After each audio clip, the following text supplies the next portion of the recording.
You what? Oh. I love your suit. It's in honor of my mother. This is my mother. Oh, wow. Beautiful. And to everybody, this is Dr. Talia, this is Tony Steele. And Tony is at Jacqueline Harris doing the village. And I Doing want what? everybody to know the village. Okay. She started Oh, the village and she's we there talked about tutoring that. our children. So, and she started the village and just housed at So our what's the school. village? Yes, sir. People who come together to minister to these little ones who have been gone down so Oh, bad. okay, so We're trying do we take need them to, back we can move, so this is the main view right here? over. Yeah, That's from this camera. So That's what Tony is. yeah. So do we need to tighten it up? tighten it up. Okay. So I'm gonna run through the Thank you. It seems like I've seen you peak your peak. We've been at certain things together, but we never really gotten a chance to, because it seems like you know about African history, a lot about it.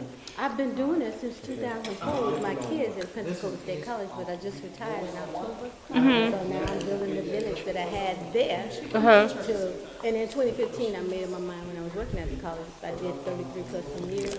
So right there at the college with the African American Students Association, the Black History and Culture Committee, right? So in 2015, I'm like writing these things down I'm going to do. And one of them was to start a school, which I registered to start Chosen Heritage of Excellence in August of this year in this county. Oh, wow. Yep, man. And so, yeah, So you're really not retired? I didn't claim it to. I just retired from Pensacola. Right. Right. That was lovely. Gotcha, gotcha. But yeah, you connect whatever you want. I'm getting my card, okay? Okay. Whenever you're ready. All right. All right, we're 10 minutes out, 10 minutes out.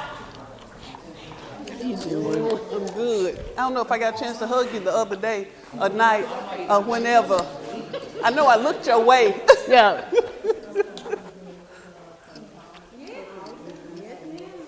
You got something to eat? I'm good right Okay. now. When people come in, just tell them that we're live and silence it. I did not tell any of these in PowerPoint. Tell them we're live. You so crazy. Tell them we're live, silence, and everything else. I'm out talking with them, hanging with them and stuff like that. Imagine y'all gonna announce a little something before you go live. Or something. Oh yeah, that's what I'm. Yeah, so we're gonna do that here in just a second. Oh, I never got. Was that tea or juice? Tea. It was tea. Okay.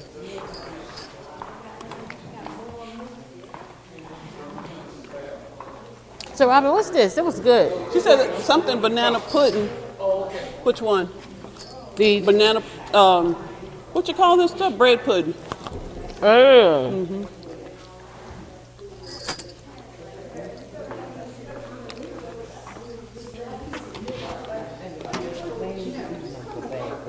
Huh?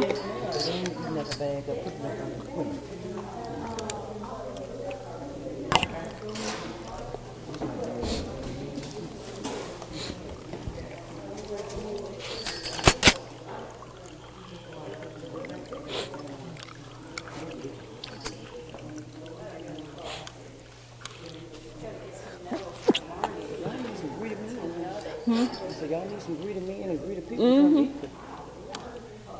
Well, you busy and Listen. shrimp and stuff out there already. Hey, how you doing? You pretty busy, ain't you? You ain't got no problem. I usually don't eat before, but you know you and your pasta salad. Right. You sure don't. And all I did was sniff the chicken because I knew if I started, it's over with. But I ain't got nothing on the program for tomorrow. Nothing on my schedule. It's my first day off. For real? So you ain't gonna get up and come out? When you get I ain't getting up before 9 a.m.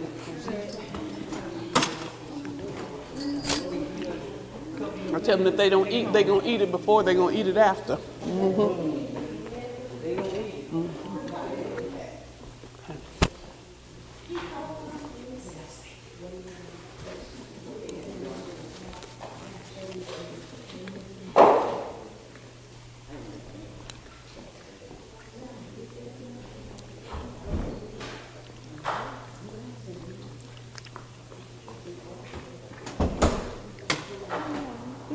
All right, we're live in 6 minutes, 6 minutes.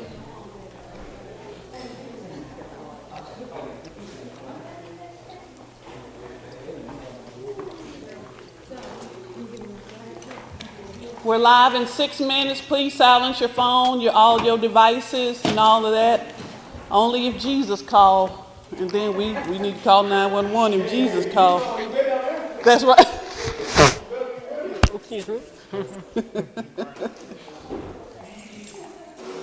Get your food. The audience will not be on the camera. We'll just be on the camera here. The audience will not be on the camera, but we have to have you seated and ready to go. That's Reverend Jordan.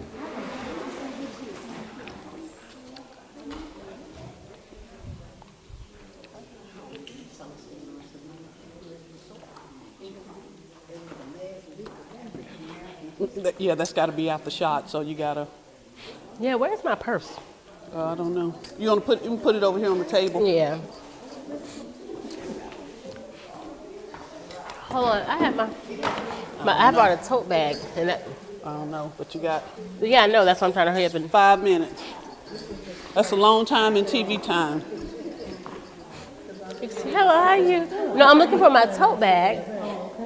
Hey, how are you? Thank you so much. Thank you so much for Thank you. I forgot I like your hair too. No, not my purse. It's black. Yeah, right there. You met Miss Right there. Celestine Thank you. Lewis. Did you meet Jewel Canada Wynn? I did. Okay, good. Okay. It just worked out this way. All our front row seat experts. She said, don't say expert. All y'all front row seat experts are women. That's all I'm saying. We need to get a picture. You ready? Tiniana, they putting lipstick on. Rachel, can you take a picture of us real quick? Come on, y'all. We're going to take a picture. We're going to take a picture real quick. Let Tiniana get some lipstick on there. I'm glad I looked. I didn't have my phone off talking about everybody else. All right, yeah, let me turn mine off. Okay. Come on, y'all. We'll come right here in front, right here. Put Miss Celestine in the front there. We got one more. All right.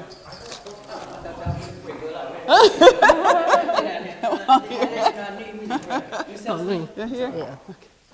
Cheese.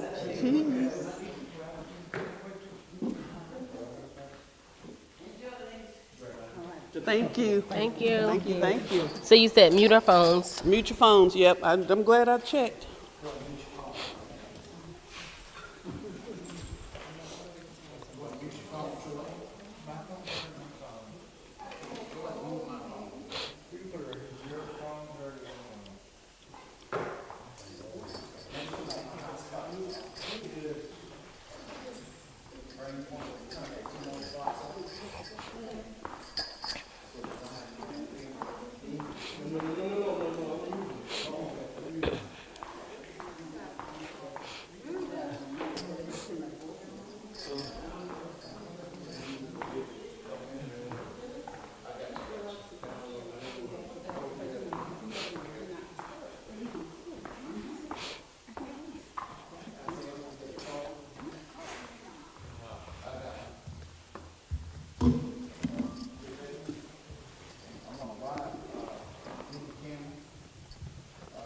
We're 4 minutes out. Okay, let me Okay, see. Where yeah, we 4 start? minutes out. Where do we start? So who came off the ship? The sister? Gilmore. Gilmar. We'll start there about the, so I'll come in choosing politics or economics or public service. And so that's where we started with Gilmar. I'll let you start with that conversation. Yes.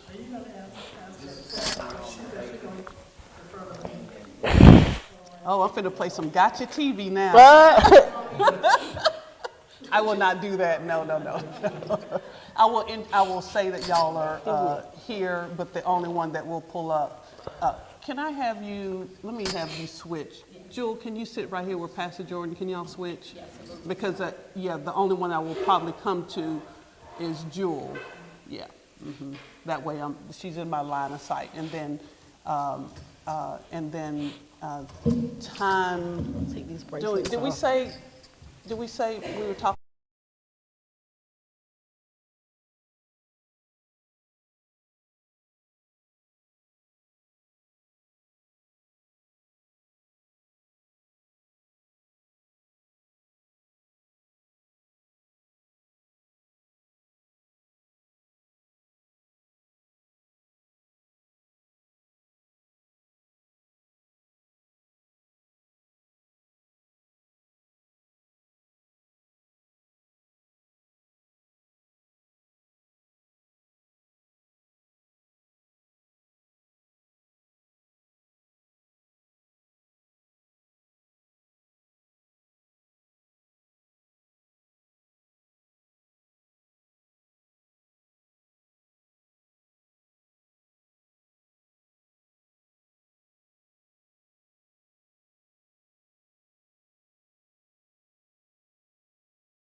So I'm going to bring up.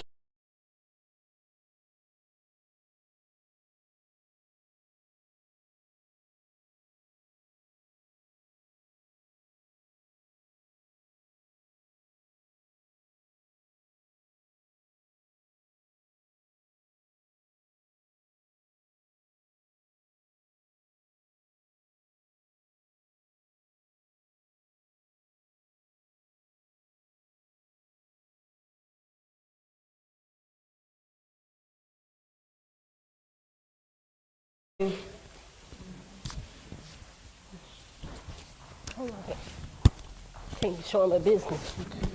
And we're only looking at the camera.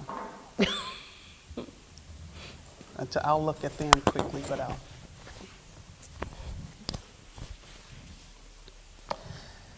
Good evening and welcome to a special broadcast for WBQ on WBQP TV. We are live at the Kukua Institute, and this is a special program called Revisiting Pensacola's Black History.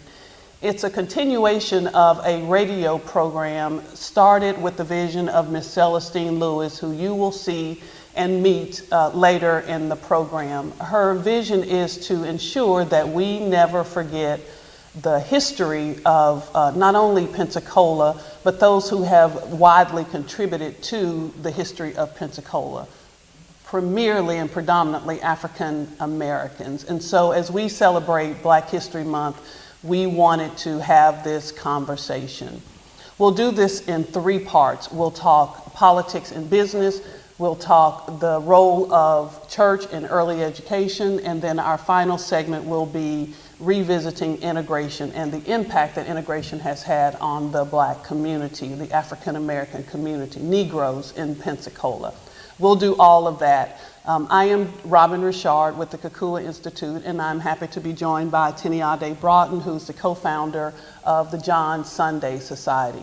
You'll meet Ms. Celestine Lewis later, and also we have 3 front row experts. Former City Councilwoman Jewel Canada Wynn, who was also Pensacola's Mayor Pro Tem.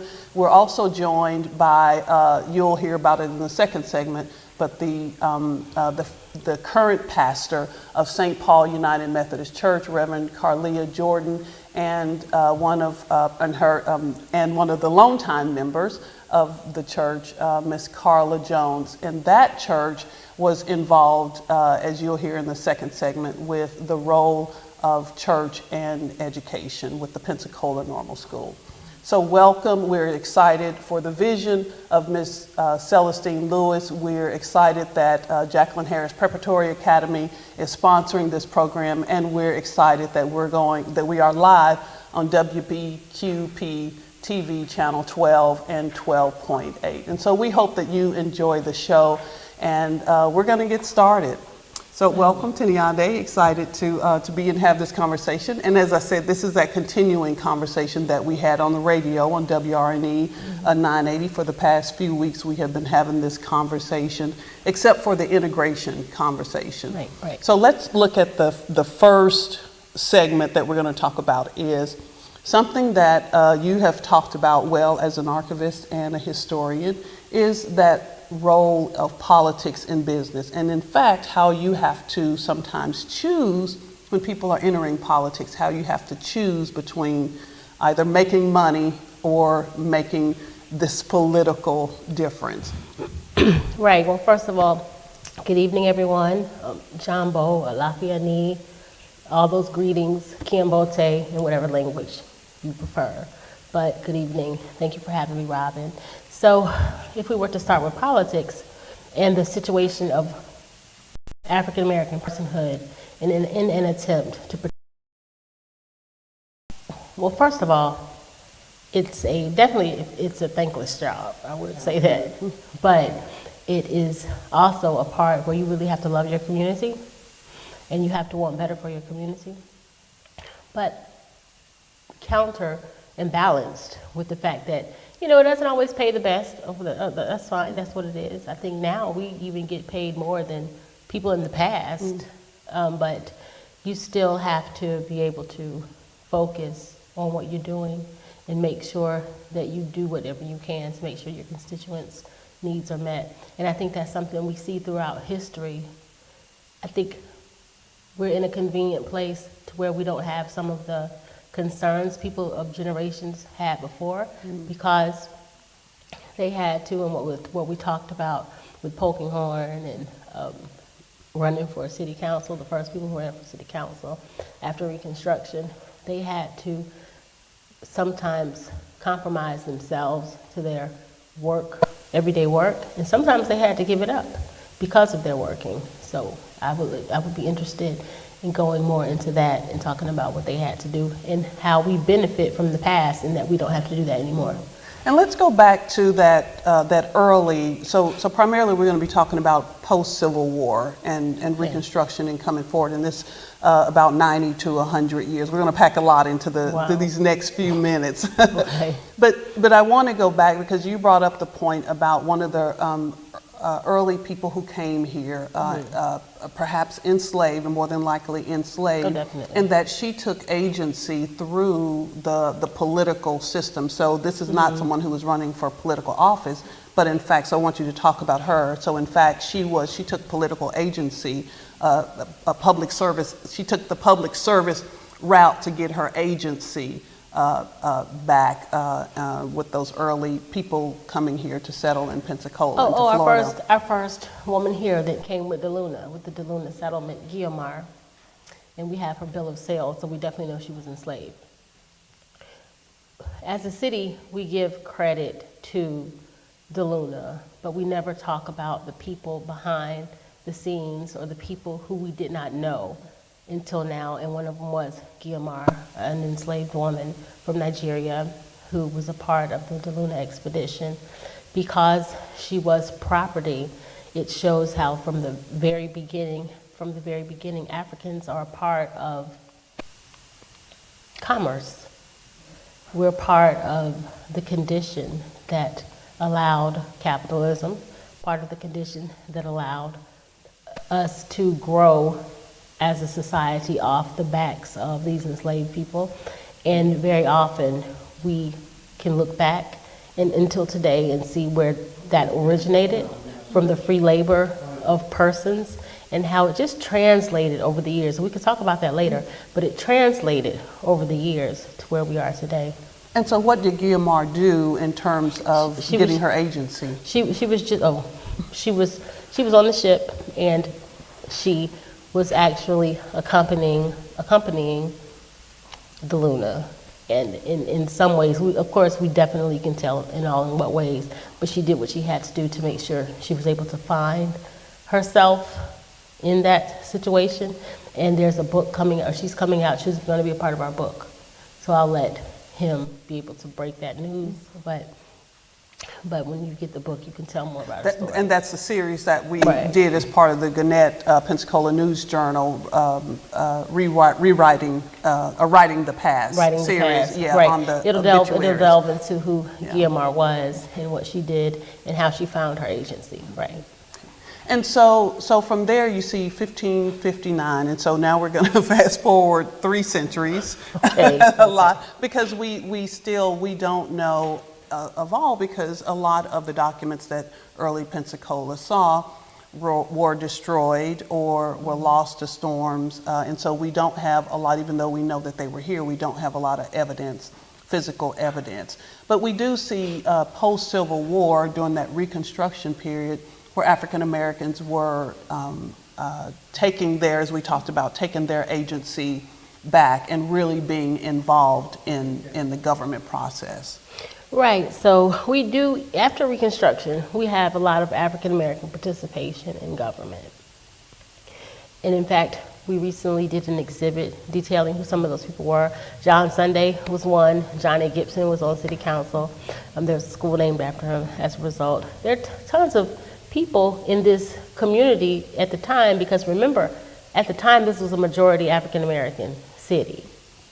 And of course, in response to that, you had people intentionally trying to shrink those numbers so you could shrink that, so you could could control that population. And that's because in large part, a lot of, during the Civil War, the government fled, went to, was it Montgomery or Enterprise or some Somewhere in part of Alabama, Alabama? Yeah. And so then that you had all these citizens, newly freed citizens. Of course, there was a Well, population actually, before that, when you have the free people of color here. So the interesting thing following Guillemar's story, even maybe 200 years, 300 years after, there was a condition where you had what became free women of color, but that happened because you had these enslaved women and the Spanish settlers. I'm sorry, the Spanish settlers and the Spanish men who would have babies with these women. And in their skill, force, sometimes it just depends on what the situation was, they negotiated the children's freedom. And Pensacola had a large free black population here. and used the system as we saw with, is it and that goes back to that agency. Yeah, the Euphrosyne Heinert, one of those early women who was termed a person of color. We don't have a picture of her, but is termed a person of color, where she used the court system, that political system, in fact, appealed to Andrew Jackson as, what was he, whatever his territorial title was, governor, and so appealed to him so that then he could, so that she could get her, claim her stake in her property. Right, she so won. really using She won. that, yeah. Right, so these people who, even though they were not full citizens, did what they could to participate in the political process. And we see that we have to work in the memory of that. And so with the thing that kind of interests me is that with Reconstruction, you saw, as you said, we had the, John Sunday, Zebulon Elijah, you had, as you said, John A. Gibson, and so many others. And I definitely want you to talk about Salvador Pons, the first and only known African-American mayor of Pensacola. So you really saw this growth during this Reconstruction period. Right, so think about it like this. You had all of these enslaved people, some free people of color, but now everyone is free. But remember, Pensacola was a place where it was skilled labor. We don't have plantations here. We have beach, right? But we don't have plantations in downtown Pensacola. The sort of norm, and in the county, not the sort of normal, I'm using air quotes. Yeah, and so with it, the enslaved population was they were brick makers. It was skilled labor. Ironwork, things like that, to where after the Civil War, when the town is devastated, when the South is devastated, you have men who are now saying, I'm going to name my price, who are going to do the same kind of work that they were doing in slavery. So now they are not necessarily a product themselves. Right. They're not property themselves. They're using that skill to now sell their product or service, a skill that either they gained or knew. Right. And I know there's some controversy, especially in the state of Florida. Very new. Yeah, about that, but that they gained or knew, but now they're turning that into an economic benefit. Right. Yeah. Now they're naming their price in this war-torn South, and particularly in this part of Florida, and this part where you have, where it's necessary, where you have urban slavery, similar to what was happening in New Orleans and Charleston, urban slavery, where they're making things. Now they can name their price in ways that people perhaps in the country could not. And then we see, so Reconstruction is most known from, say, 1866 until 1872, kind of the funding, but then so it's counted as this kind of decade period. But then you see Florida enact its 1885 Constitution. So all of the gains that were made during the 1868 Constitution are literally wiped away. So there's this whole reversal of the Reconstruction period, this effort to rebuild not only the United States, but the people in this very humane way. And so then you see the representatives who are supposed to represent the people really tear down what is thought to tear down all of those gains. Pensacola played a major role in that. Pensacola played a huge role in that. E.A. Perry, whose house is right up the street, the E.A. Perry mansion. He was the governor of Florida for a while after Reconstruction. You have institutions being established, and I guess we'll get into churches later, but the politics that the churches worked through. Remember, they were not full in their citizenship yet. Even though you had 13th, 14th Amendment being passed, they were still experimenting with black folks being citizens. So you had it legally, you had it on paper, but then the de facto. Right, they kicked everybody out of government, right? So that showed you right there, it's totally not full citizenship. But the founding of some of our churches, the churches moving from the hush harbor to actual churches. My church, Allen Chapel, came as a result of what was formerly a secret organization, and then after the Civil War, they came out. They came out and established. And here in Pensacola, the church is still around. You have other churches too. What was the Baptist church? Help me remember. Considered the oldest historic St. John Divine. That's right. Yeah, historic John the Baptist. Historic John the Baptist. I know it's a John in there. Yeah, Historic John the Baptist. Yeah. Right. Yeah. So yeah. this is how these freedmen are able to negotiate their own freedom and what they're going to do as a community, working under the guise, not guys, but just working under churches. And they established their own schools, their own community. Another organization that played a large role in that was Freemasons, the Freemason chapters, or the Black Freemasons, the Prince Hall Freemasons, were de facto government in a lot of ways, really. So these people are not recognized by the formal government. So in a lot of ways, they were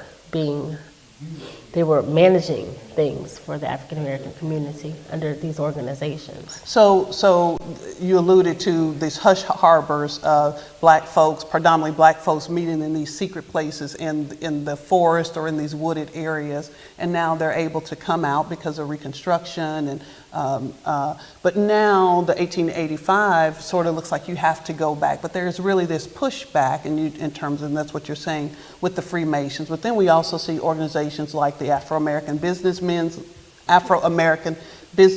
League, a man that we both adored, Daniel Cunningham, and you mentioned John Sunday.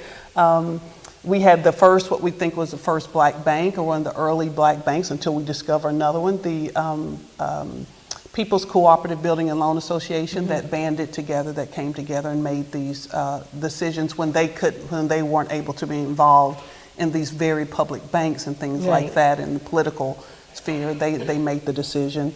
And then, of course, during the 1900, Booker T. Washington stood up, and we had two people from Pensacola stand up, the National Negro Business League, and we had the Pensacola chapter of that as well. Right, my beloved John Sunday. Your beloved John Sunday. Was a member of that. DJ Cunningham, yeah. And also the Union Mercantile. The Union Mercantile, the real estate organization. Right, which I really respect, of course, because my third great grandfather was a member of that, and he and a bunch of freedmen established this Union Mercantile Real Estate Association to basically own property. And you see in the records, they are buying up land, buying up lots under what is now Hollis T. Williams. And the Allen Chapel Church was a part of that. Okay. Right on the side of it. And just land throughout.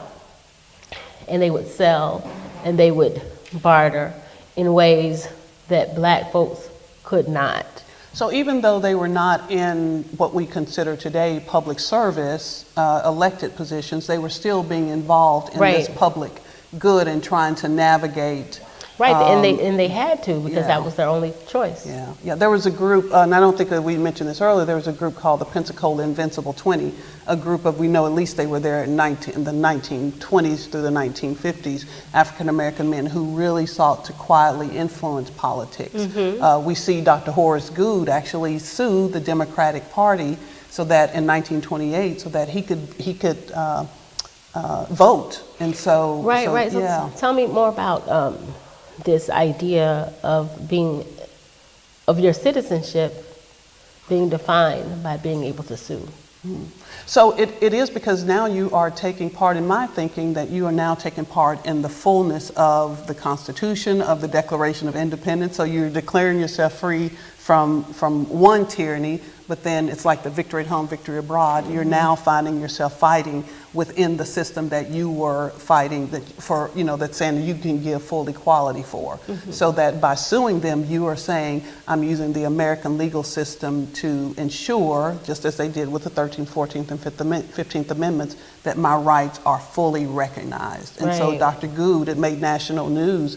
Dr. Good sued because he said, I have this right to vote, and so then you're not providing me with the right to do that. So I think he just, again, we're talking agency. And so I want to wrap this segment up and with two things. One, the first one is this incredible story that we keep hearing about, we keep talking about with Nick Williams and Dr. James Polkinghorne, and how they had to, what we think were maybe forced to make a decision, really what this whole segment is about, forced to make a decision to not run for political office because their money was going to get funny, as they say. Right. That their money was Both going to be businessmen at challenged. the time, Nick Williams was a builder, and Dr. Polkinghorne was a pharmacist. And so we see that they're both going to run for city council. They're both members of the same church, Allen Chapel and me. But I'm wondering if even to run at the same time was intentional now. I'm wondering. Because they knew each other, they clearly knew that they would be competing. I wonder, it just makes me wonder, did they intentionally do that? Well, they were running. I thought they were running in different, what was then called wards. I thought Oh, they it was were different wards? running in Okay. different Okay. wards. They weren't but running against each other. they Okay. weren't running against each other. But I don't believe. But then they ended up resigning their campaign at the same time, which is Okay. highly suspicious in this time. And this is in the 1950s. So here again, you've made 70, 80 years, you've had 70, 80 years since the Reconstruction period, and you would think that, all of the legislation is being fought in order to make everyone inclusive. But yet we see Dr. Good in 1928, and then 20 years later, we see Dr. Polkinghorne, Dr. James Polkinghorne, and Nick Williams try to get into that system, and then it's for naught. But I think it's a part of this continuation of agency. So remember there was the streetcar boycott? 1905. And at the time, those people knew they didn't have many rights, but they were just trying in whatever ways they could to affirm that they were here and that they mattered. So Pensacola partnered with Jacksonville, and another city, was it St. Augustine? I don't want to say it wrong, in Central Florida. Definitely Jacksonville. Yeah, definitely Jacksonville, though, and sent some of our Pensacola attorneys to Jacksonville. Jacksonville sent some of its attorneys to Pensacola, and they challenged the bus system, public transportation. Now, mind you, this was long before Rosa Parks. And in the beginning, they won. For all intents and purposes, they won. It was decided that the black women who often had their charges, little white children, could ride the buses. The city enacted an ordinance that allowed that. That had failed at the state level. Right. And so it failed at the state level, then the city, led by the Chamber of Commerce, said, we want to do it locally. Right, We want to have the right. segregation locally. Right, so that's how they attempted and succeeded, even though that was partially the intention of being able to sit where you want and desegregation. But the fact that that happened here in Pensacola, 50 years before Rosa Parks, says a lot about the way we interpreted our progress. It says a lot about this freedom story and how it was always in the minds and in the hearts of the community as they went about their days. And so then we fast forward, we're going to close this segment with this, talking to former city councilwoman and longtime educator Jewel Canada Wynn, and we'll pull her up in the last few segments. But it was, she mentioned, and I thought it was really important, that it was not only the politicians who may have been challenged. Either choose one or the other, either choose making money or your job, as Dr. Polkinghorne and Nick Williams were challenged with. But it's also people who are working day to day who may want to get involved in the political process, and then who are challenged or with the money. So who are saying either if you do this, then you're not going to be able to succeed on the job, or you may not even have a job. Right, and it's interesting how we were always able to be controlled through economics. And I think that's a point to be mentioned, because as things are happening now, what we see now, what are we going to do to economically advance? Because I tell you what, when you have your own money, you can tell people where to go and where you're going to go and what they can do and what you can't. You know, you have a different negotiation power when you have the power of the purse. But in this case, we see this huge political economy, so that Right. people are being then either manipulated or controlled by the thought of, or the fear of, that the public service, the politics will mess with their money. Right, mess with their money. That's really what it's Yeah. about. Yeah. So, more so, and we know color in a lot of ways is secondary to that, because I hear stories all the time of certain folks in the tan yard who were able to pass, could almost escape their blackness outside of their neighborhood and pass as white and go downtown and shop different places in ways that most African American people could not. If you were darker skinned, so Right. the people in the tan yard, this historic neighborhood, traditionally right. a lighter skinned black person. Remember those original Pensacolians? Okay. Those original ones, right. So because they had the abilities to negotiate race in ways that other black people here couldn't, they took advantage of that. So we know that in negotiation of race, the scale of race slides, but the green money does not. Yeah. That's a good thing to end. The scale slides, but the green money does not. If you're just joining us, we're live on WBQP TV with our special program called Revisiting Pensacola's Black History, sponsored by the Jacqueline Harris Preparatory Academy. And so with me, Tiniane Broughton, I'm Robin Richard. We are doing this in 3 parts, and so that we are looking at these hundreds of years of history, or re-looking at these hundreds of years of history through these 3 distinct segments. And so we're going to transition now from politics and business to the role of the church, the early church, in education. So before and after, we were talking that about how people literally came out of the bushes with the hush arbors and things like that. But during the early part of Pensacola, even during the enslavement period, we still see the education being important. Right, right. Yeah. And the role that the schools, originally, Your I'm microphone. sorry, the role that the schools played in providing education, which is interesting to me because these folks, like in the flyer that we use, you see this old woman herself learning how to read. Yeah. So it was 2 things that the people of that period did. One was, after slavery, find their families, then get educated, right? And in forming their societies, their form of society, education was important. I know we have some educators here who might be able to talk more about that, but the role that education and religion played and still can play today. And I think as education, now we talk about people being, what's the word we use if they're, they're not literate. And so I think, and, we're saying that, during that, there was not this idea of public education, so that education really was taken into the one-room schoolhouse, which was the church on Sunday or Wednesday night or whatever your Sabbath was, and then it was the school during the rest of those times, or the back of somebody's building, office building or something like that. But this idea of literacy, we've equated literacy with knowledge.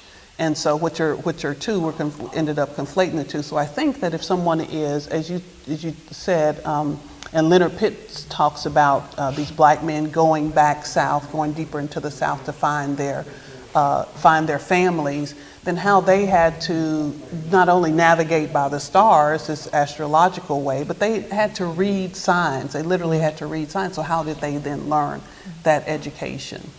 Right, but remember, the schools taught more than that. It was, you know, you would learn how to build, like Booker T. Washington. You learn how to make the brick, then build the house with the brick. Sometimes you had the skills. The Sometimes you industrial did- education. Right, industrial education is along with the normal education. So they did what they could to become a full person.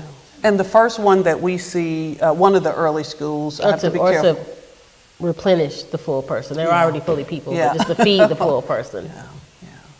The one of the early ones we see is St. Joseph Catholic School.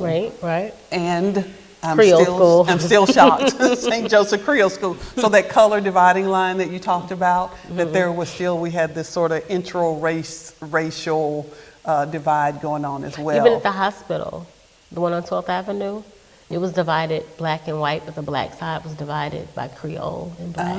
The phone books were divided Creole and black. So you're talking about what would then become Sacred Heart in Right. 1914 or so? Yeah. Right. So it was similar to the colored people of South Africa. You know, we always find ways to segregate ourselves. Yeah. So I just lost my train of thought there. So these early schools we see St. Joseph School, the Catholic school, being segregated from the white Catholics, and so then, but we have this interracial segregation going on as well. What they thought at the time was the best way to educate children. I still don't get it. I but don't okay. get it either, but that's what they thought at the time. That's why we're here now. But then you see.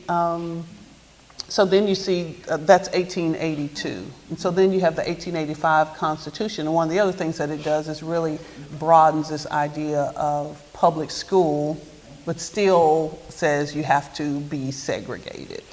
Right, the within Rosenwald that. School, the Rosenwald schools. The Julius Rosenwald schools later. Yeah. And so, so you have. And the Carnegie libraries. And the Carnegie, so those are early 20th century. So in the late 19th centuries, you have again these business people who are in the churches standing up schools. And so again, I mentioned earlier, two of our front row people here represent one of those early schools, the Pensacola Normal School, which was led by Reverend G.W. Lewis, who was pastor of St. Paul United Methodist Church. So we see him standing up this school because they wanted to make sure that you had this education. And the house, we think, still stands right behind their second church on Rue Street there. So it still stands there. Yeah, but they would have these. They had school, and then they would have these celebrations, but they were really community celebrations of people graduating before they went on to either Tuskegee or a Florida A&M college or another school of higher education. Yeah. And then at the same time, we had Lily James School. So right around that same time, then you see Lily James School. Why was the Lily James School stood up? I think it was important because she knew that public schools would not educate her. You remember she had 17 children over time. They all didn't make it. They all didn't survive. But there was always a baby who needed to be taught. And she established a school to make sure that her children would be educated. Now, in time, the oldest children taught the youngest children, and all of them attended college. Wow. And they all became very successful. The one that we know is, of course, Daniel James. I wouldn't even say Chappie because I think Chappie got his nickname from his older brother. Okay. So he's the second Chappie. But what people know now, General Daniel Right. Chappie James, yeah. Right, so she knew the importance of education, and she knew what to do when the government would not appropriately educate your children. And so she opened the doors to all who could. It cost a nickel, right? And she opened the doors to anyone who wanted to come. I think we can learn from that, especially now. So in memory The of her. idea of, so she wasn't, to be clear, she wasn't a church school. It wasn't a church affiliated school. Right. But very well known are her commandments, and especially that 11th commandment. So she had Thou the shalt list of not the quit. 10, yeah, she had a list of the 10 commandments, the Christian 10 commandments predominantly listed, and I understand that you may even had to recite them as a child. Right, and also the Black National Anthem, Lift Every Voice and Sing. That's in the museum as a song they had to learn. But remember, her son, who became a principal in Jacksonville, which is where Rosamond Johnson and his brother both lived in Jacksonville. So it would make sense that they learned it, brought it back to their mother, and she taught it to the children. And they were, so she used these Christian principles to guide the education Definitely. in her schools. Yeah, Definitely. Yeah. And I want to go back because we're talking about, and I know we're working on a project together where this may come to fruition, where we may actually see a replication. I'm hoping a replication of the school, but the Escambia High School, which still shocks a lot of The people first every one. time. The first one. The first one in 1899, where you had people from the community say, because of this landscaper, this gardener, who wanted to, his daughter wanted to go to, he was a widower, and his daughter wanted to go to a higher school, higher grades, and wanted to go to high school. I'm sorry, I have a question for you. Did schools stop at a certain grade for Black children? School stopped, for all that we know, of all children at the 8th grade until those high schools. So high schools, as we think about today, my understanding, they may have just been either 8th or 9th grade. They were not the high school today. Okay. So then they would go to these institutes, which would encompass that high school, because you may graduate from one together, along with these businessmen and women and teachers come together and stand this school up. They bought this property, a whole block. So if you know where Navistas was, East Hill Church of God in Christ, right there, that entrances. I tell you, and we see schools even we see schools even today that either may have a religious affiliation, a sort of secular school, not a public school per se. It may be a secular school or parochial school today, but we have one in Jacqueline Harris Preparatory School, so it's not a religious school, but as you hear Miss Celestine Lewis always say, enter to worship and depart to serve. So they take these religious principles and use them to teach the children, whosoever come. But you talked about some other ones that are here as well today. Oh, I'm sorry, I can't necessarily. Deliverance Tabernacle. Right. Yeah. Okay. Right. Just yes, all those schools, SL those Jones, church ran schools, right? Yeah, that are tied into religious schools. So again, if you're just joining us, we are live at the Kukua Institute with this amazing project sponsored by Jacqueline Harris Preparatory Academy. Tiniade Broughton, and I'm Robin Richard, and we're live on WBQP 12 and 12.18 and on all your social media dial. So welcome. We're so excited to have you. And with the live studio audience, we won't have them yell out, but trust me, they're live. They're live. So we're so excited. Our last segment that we're going to talk about is revisiting integration. And I appreciate I appreciate when we were talking last week, you mentioned at the end of the They segregated. Zordell Hurston was not supportive of integrating schools. She wrote, I think what that generation did not consider was what happens to the Black-owned businesses. And remember, we talked about the importance of economics.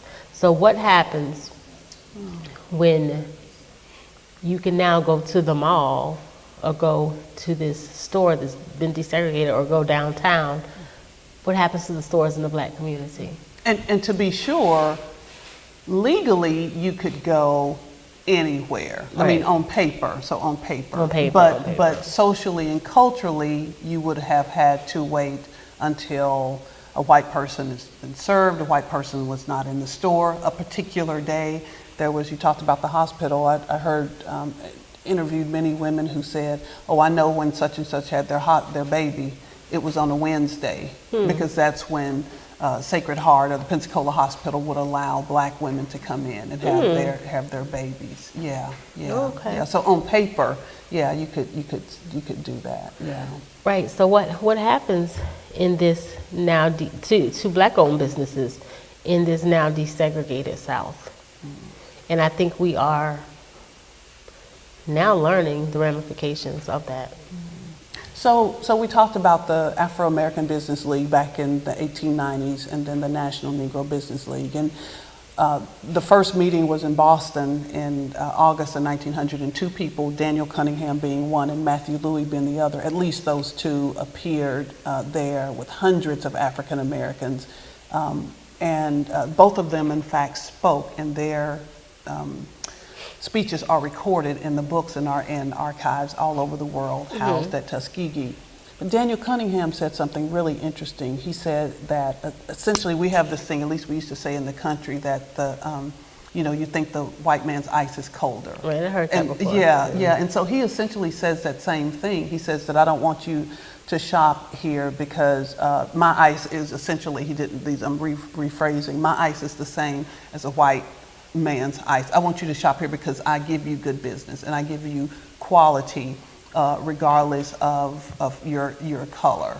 So that he's really appealing to the every man and the every woman to shop because he's providing a good service. Right, and that's important. What stands out to me though, I remember hearing stories of my oldest great aunt who was born in maybe 1916 or somewhere around there, and she would talk about how there was this need.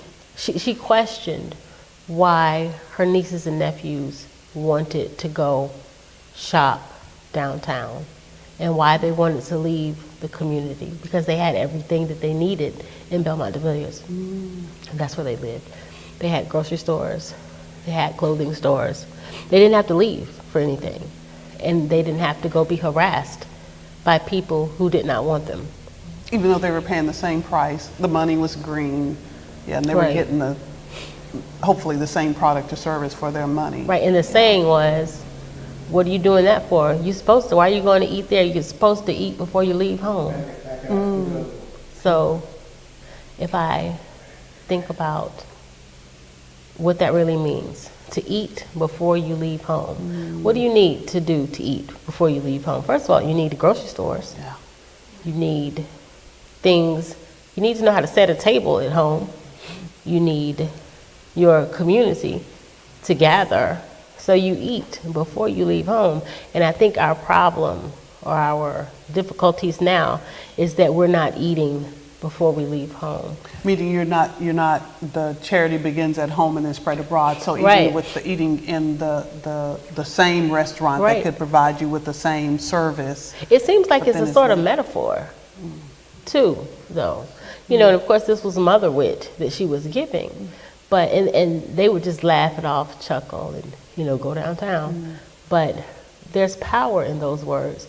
Eat before you leave home. Nobody's going to disrespect you if you eat before you leave home. And I think because of the political climate of today, we're going to see more of that, and we're going to need that wisdom, that mother wit, to know to eat before you leave home. And this wasn't the first, so we talked about we've covered a lot. We talked about the streetcar segregation. So then, and I think about then in 1905, but how that must have been stood up in 1955 with Rosa Parks and the Montgomery bus boycott, when you're not providing your dollars to this public transportation, but then in fact you're providing it to African American transportation companies. Right, remember To do the same thing, to do the same service. Remember in that boycott, they had the funeral homes were using cars to take people where they needed to go. Bimbo was one. I can definitely say Bimbo was one. I can't say for sure the other ones were, but I would guess that they were. But they were driving people to where they needed to go, so that they could get around while the bus boycott could continue. So let me. It's not a funny story, but it did make me chuckle during the time that he was telling me. the late Dan Bimbo, who was the nephew or the grandchild, well, one of the descendants of the original owner, Bimbo. And so he said that when that happened with the boycotts, that the bankers came to his uncle and said, we loaned you money to transport dead people, not live people. And so it was this veiled threat of back to that economic, this sort of economic threat that you're fighting for your rights and the rights of everybody, and yet here is this threat to your bottom line, to your dollar.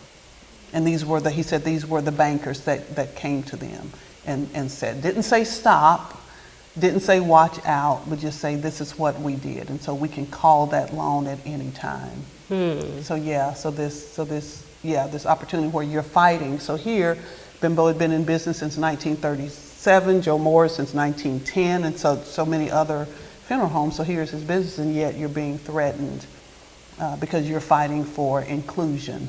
Yeah. That goes back to what you originally said about Nick Williams and Polkinghorne, about their business or running for office. So what happens when these groups of people can use their power? Because all it is now is power. Yeah. It's a negotiation of power. So in what ways does one group's power or one person's power challenge another, and what happens after that dance? So we've got just a few minutes left, and we hadn't even talked about the Brown versus Board. We hadn't talked about the local case to the Augustus case. Well, you talk about her. Yeah. Okay. So I mean, because especially when we talk about integration, then it's not our modern period of integration that we're talking about.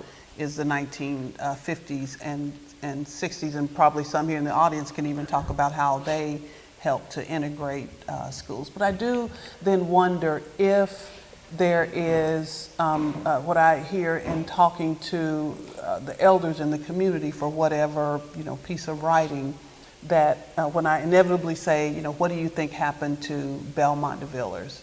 Inevitably 9 out of 10 will say integration. Yeah. And so that not only do you shop where you live, because public transportation was very different then, and cars weren't as plentiful as they are now, so you shopped conveniently in your neighborhood, but you also went to school in your neighborhood as well. And so when this opportunity to go to another school, when 80 years later, after when John A. Gibson was a school. When Johnny Gibson was a school, yeah. And so this opportunity to go to the school that's in your neighborhood, then you're literally stopped at the door to say, no, you can't do that. But then you have this opportunity to do that, and so then your resources also go out of the neighborhood. So inevitably, some of those elders say, when I say, what do you think happened to the early Belmont DeVillers? They say integration happened. And so then you stopped going to the dentist right there in school. You stopped going to the dentist right there in your neighborhood, the doctor right there in your neighborhood. You can go to any dentist, any doctor. And I also think it was social neglect from the government, or governmental neglect and crime. And we see that. You're not servicing those areas anymore. Right. You're not making sure they have street lights. Yeah. You're not making sure their sidewalks are being kept up to date. And it's neglected over years because these people are neglected. The opportunities decrease. Those folks, besides the constant history of us always losing people, having to flee north for whatever reason, economic or otherwise, we see the community being left behind. As we progress, the community is being left behind. We see those of us who have means, now that they can, just like the people who can shop at those other stores, you see people, the doctors, the lawyers, no longer live in those neighborhoods. And it's interesting now because we call So then you see the taxes, as you were talking about the services, you're seeing the taxes go to other neighborhoods, ad valorem taxes, or even sales taxes if you're having a business there. Right, Go to right. other neighborhoods. And think about it. What happens when the money leaves? And we see that now when they're talking about closing schools. The money left. Yeah. The taxes left. And now the kids who are just here are usually people who, might survive off government assistance or enter into a sort of lower middle class, and they don't have the tax dollars to maintain the school.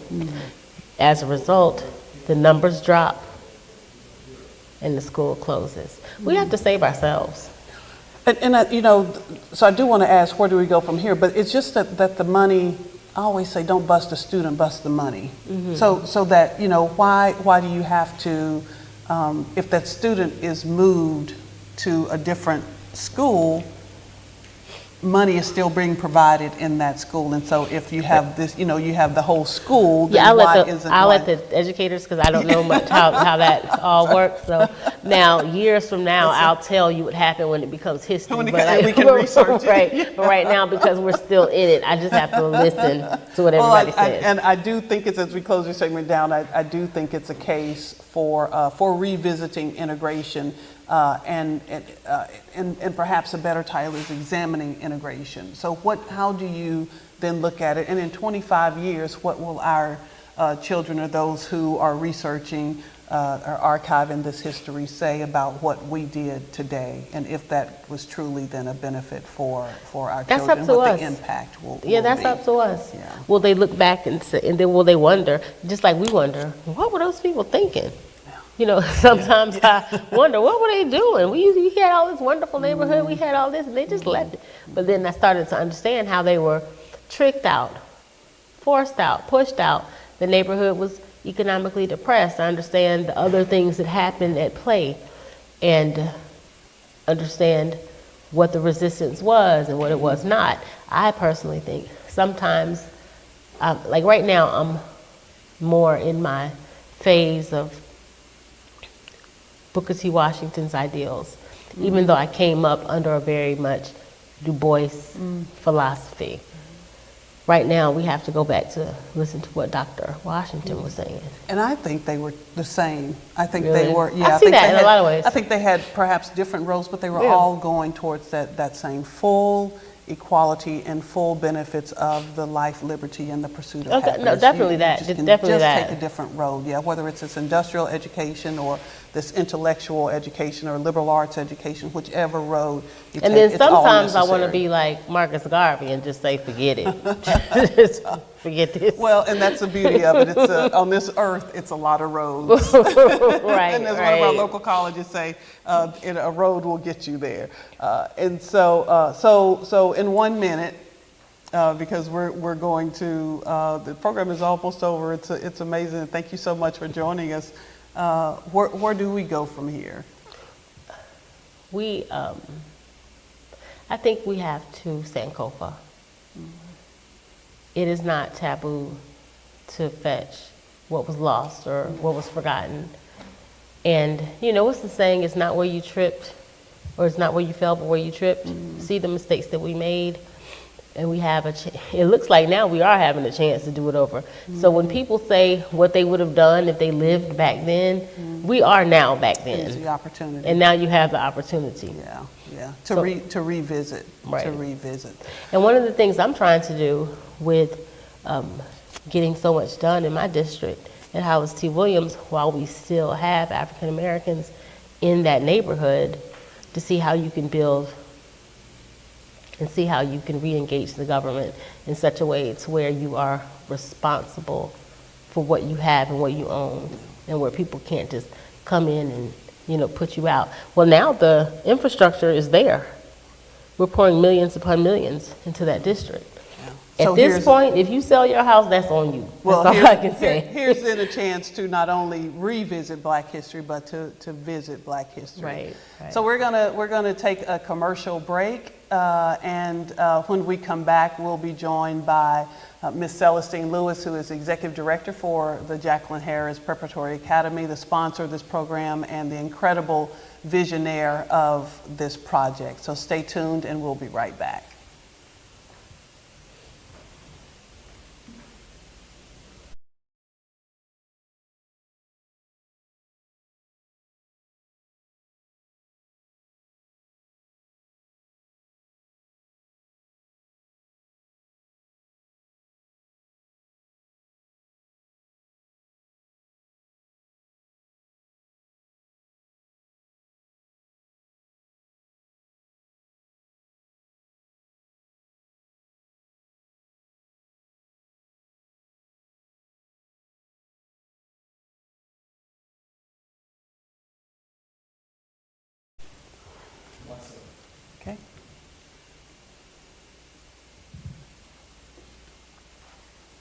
We're back live on WBQP TV 12 and 12.8. Thank you so much for joining us for this special show of revisiting Pensacola's Black history. And I'm so excited to be joined with Ms. Celestine Lewis, Executive Thank you, Director Robin. Thank of you. the Thank Jacqueline you. Harris Preparatory Academy, with the vision to have this project. And thank you so much for including Teniade Broughton and me in it. So grateful that we're able to bring this. Why did you want to do this project? I just felt a need that we hear so much about famous people, but here in Pensacola, we have people who just paved the way. And I wanted to learn more about these individuals. And I've just been so fascinated with Nick Williams and Dr. Polkinghorne, and even Dr. Good was he was my dentist when I was a kid. Can you believe this? So we're revisiting history that you lived. That I lived. Wow. And Mrs. Good, his wife, was my home economics teacher. Wow. So I am reliving, and a lot of those names that you have mentioned, I lived those individuals when I was a kid. I hear my mother and talk about them and going to the doctor. Dr. Aaron, I remember that up on North Hill. Yeah. So I just wanted to know more. And indeed, I have been blessed with your wealth of knowledge, you and Teniade. I just love what we have done. Yeah. And I think we have been really enriched by the knowledge that you all have shared. Well, thank you. And we're not done yet. We'll have an after the show. We'll continue. But again, Ms. Celestine Lewis, thank you so much for your vision for this project. Again, on behalf of Teniade Broughton and myself, I'm so excited that we were able to be a part of it, to bring it. And it doesn't end here. We'll be live on WRNE 980 AM and 93.7 FM to have the last of this conversation. This has been a month-long project on this coming Thursday, February 27th at 7:30 a.m. Yawn, wow. And thank you, Robin. Let me just say this. We're going to be there. Robin, let me say this. I think our media, WBQP and WRNE. And listeners, it is very important that we keep these two organizations in business. I mean that, because they are serving our community so well. And we are able to get our word out in the community. So may forever WBQP lives and WRNE. Thank you so much. Well, thank you. And thank y'all so much for joining us. We thank our studio audience. We thank our front row experts who will not leave, because we're going to do after the show. I don't know how we're going to do this. I'll talk to Vernon and Troy, and we'll figure out how to do this. But thank everybody so much for being a part of this project. We could not do it without you. And history, as she said, is so important, and we're all living history. We're able to talk about it because someone told us stories about it. And so during Black History Month and all year, we encourage you to share the stories of your history, your personal history, your business history, your family history, your community history, not only with those in your circle, but with everybody. Your story is important, and so that's why this is important. So again, on behalf of Teniade Broughton, Robin Richard, Ms. Celestine Lewis, thank you to WBQP TV for carrying this show live. And so we will end this segment, and then we can transition, and we'll ask some audience questions, because I want to come to City Council Jewel Canada Wynn with a ton of questions. With a ton of questions. So do we need to say good night, Troy, to everybody? Do we need to say good night? Good night. Good night. Good night. Thank you for listening and watching.